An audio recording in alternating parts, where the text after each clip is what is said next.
sticks and nails and plastic and bales. That's what dummies are made of. Rubber and wires assembled with pliers. That's what dummies are made of. A dummy, according to the dictionaries, is an imitation or copy used as a substitute for something more valuable. An anthropometric dummy is a partial copy of a human being. Its measurements and weight are the same. It bends in some of the same places that people bend. It can be damaged by the same forces and impacts that injure people. Did you ever stop to think how many different kinds of dummies there are in this world? Show window dummies, dressmaker dummies, football dummies, ventriloquist dummies, and just plain dummies. Now take me, for instance. I am a test dummy, and my job is to do things that regular people can't do and live to tell about it. One thing for sure, we professional dummies never lack for excitement. For example, I'm getting ready for a test that... Oh, pardon me for a moment.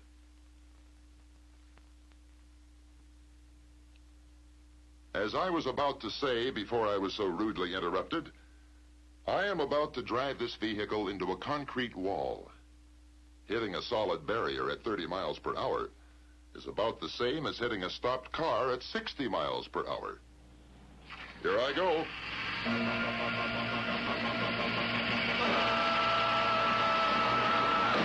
Free as a bird. A nice flight, wasn't it? About what you might expect with nothing to hold you back. While I'm getting a replacement head, would you like to see that ride again in slow motion? This is why I sometimes call myself a UFO, an unrestrained flying object. In fact, my whole family makes a living, I guess you could call it that, by getting busted into pieces and then being put back together again. Even our small fry, break them in while they're young, I always say. That's why I don't object when they kneel or stand up on the rear seat. A sure way to become a UFO in an accident.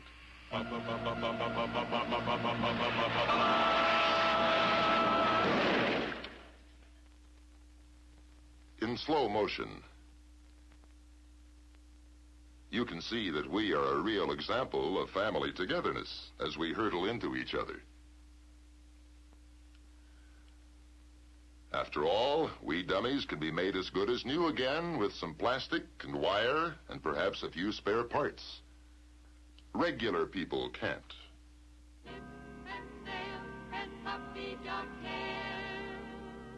Sugar and spice and everything nice. That's what people are made of.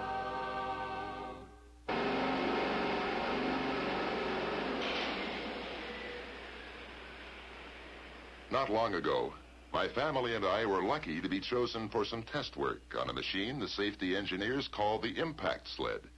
It's just as exciting as a real crash. But the results can be scientifically controlled and measured. Shooting 13Gs, staying clear of the off-board cameras. Regular instrumentation. The impact sled uses compressed air to cause a violent jarring start in a rearward direction. In slow motion, you can see that this creates exactly the same damaging effects as a violent jarring stop in a forward direction.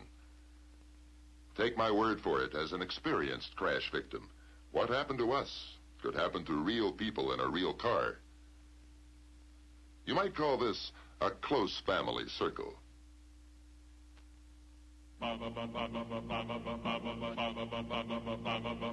Sugar and spice and everything nice. That's what people are made of. After we had been put back together again, with new heads and a few spare parts all around, we were ready to see how much damage could be prevented by passenger car restraint systems.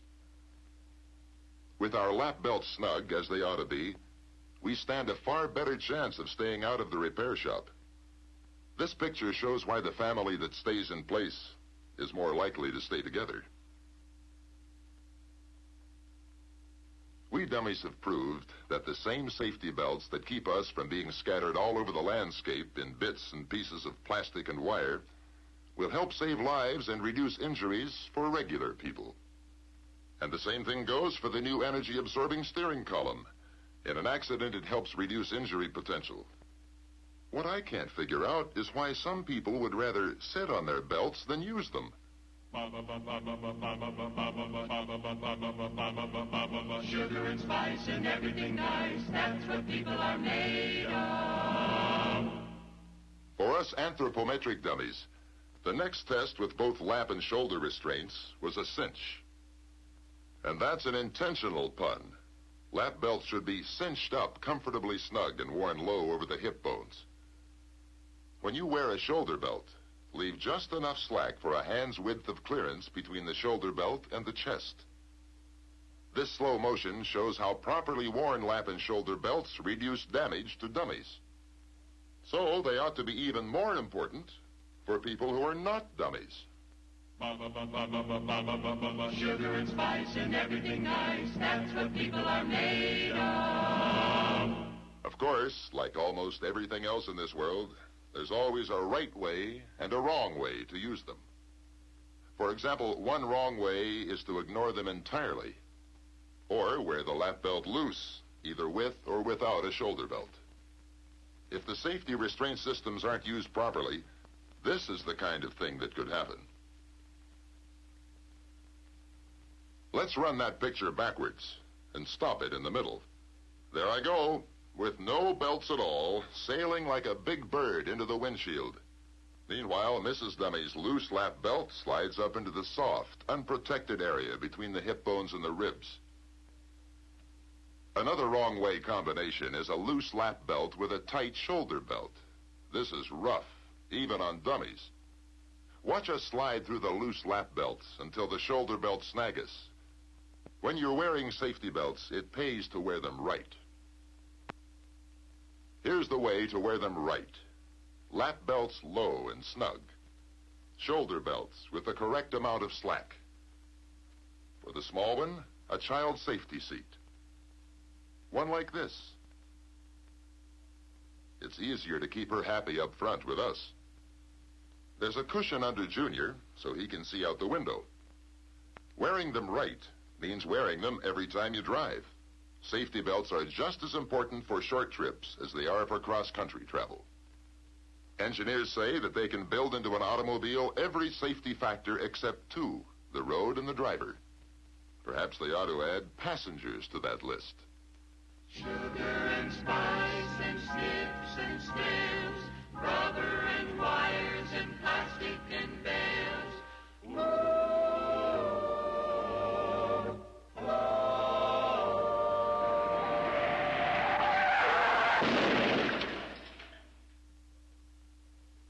Surprised to see us all okay? Crashing into that heavy truck could be about as damaging as hitting a parked passenger car at 50 miles per hour.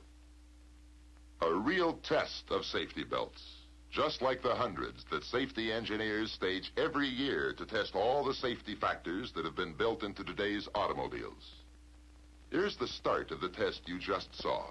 Test engineer ready, test crew ready, camera ready, plant protection ready. And here we are, all belted up and ready to go. Of course, I wasn't really driving. The car was on a guide rail.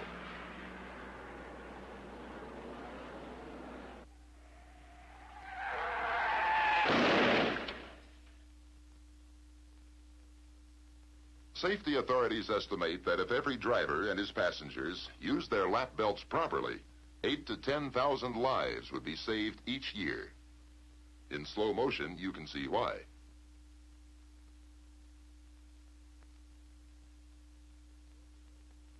And they say shoulder belts would save additional lives.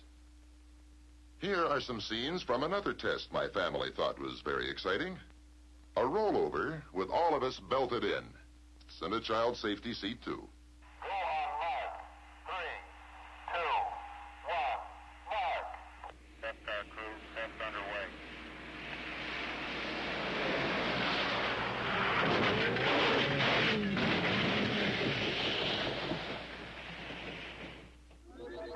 mighty rough, but we all stayed in our seats.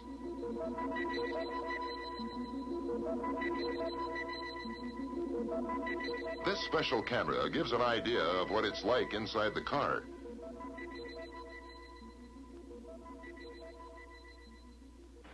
Then we did the job again, using a different car, of course, this time for comparison. And since we dummies are expendable, even if people belts unused.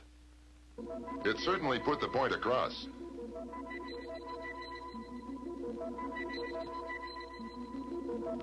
Inside the car, without belts, we all tumbled about like popcorn.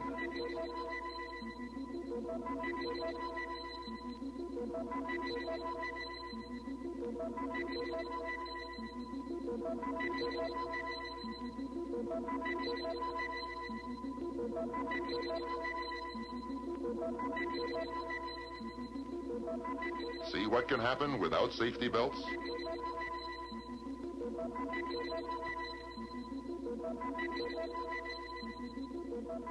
What a mix-up. And as you can see, we got a real bang out of it. This is the kind of experience that even a dummy can learn from. Even a dumb dummy can see that safety belts all around are the safest way to drive and enjoy your driving. Sticks and nails and plastic and bales, that's what dummies are made of.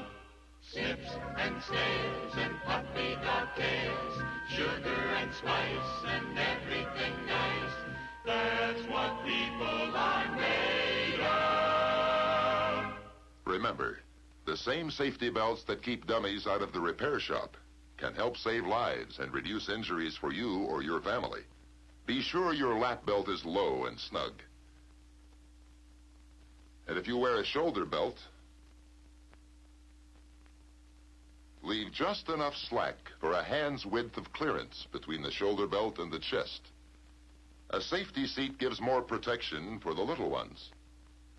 Don't be a UFO, an unrestrained flying object. After all, let us be the dummies, not